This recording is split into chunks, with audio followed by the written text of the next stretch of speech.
You've already decided to quit nail biting. If you're in that phase where you constantly struggle with nail biting, being able to grow for a week, then biting them off again, having a little success, but ultimately destroying it again, then here's a 3-step cycle that I use to get out of that loop. The first thing I do is document where and when I chew. This acts as an exercise to raise awareness. It gets me to pay attention in those situations of chewing, as well as be able to reflect on them later on after they happened. Doing this allows me to go from unconscious chewing into conscious chewing, knowing when it happens and recognizing the pattern, so that I can make a choice in that moment. This was preparation for step 2. The second step is taking pictures of your nails. This serves as feedback to show you how well you're doing, or not. Not only that, but by seeing how you're doing, you're holding yourself accountable. And that works best if you look at those pictures daily, or even better, try to show them to someone trusted. This has the effect of strongly reminding you that you wanted to quit in those moments where you are unconsciously chewing. Which leads us to the last step.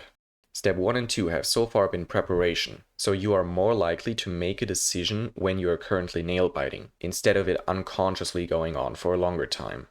And step 3 is going to be making that decision. When I first decided to quit nail biting, one of the most essential tools was a nail clipper. I kept it with me so that in those moments of deciding, oh no, I actually don't want to chew right now, I have the ability to cut my nails instead. This prevents damage on one hand and allows me to get into the habit of not biting at the same time. And the way I think about it is, I'm not deciding not to chew. I'm not suddenly going to do nothing, which is very hard when you think about chewing.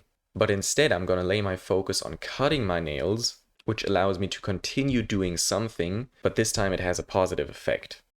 I still do it like that to this day. Whenever I do think of chewing, I don't need the discipline to entirely stop.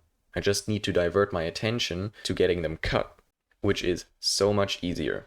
And when you've managed to grow your nails for a while, that's the end goal anyway, to cut them. Also in preparation, you can cut them a little bit shorter, as to not be able to chew as well, as there is less material that you could get off. And that's what I did for 2 years until I finally got rid of nail biting. First, documenting where and when I do it to raise awareness. Second, taking pictures to see how I'm doing and to hold myself accountable. And lastly, deciding to cut my nails instead of biting them, which is a much easier decision than to quit it in the moment entirely.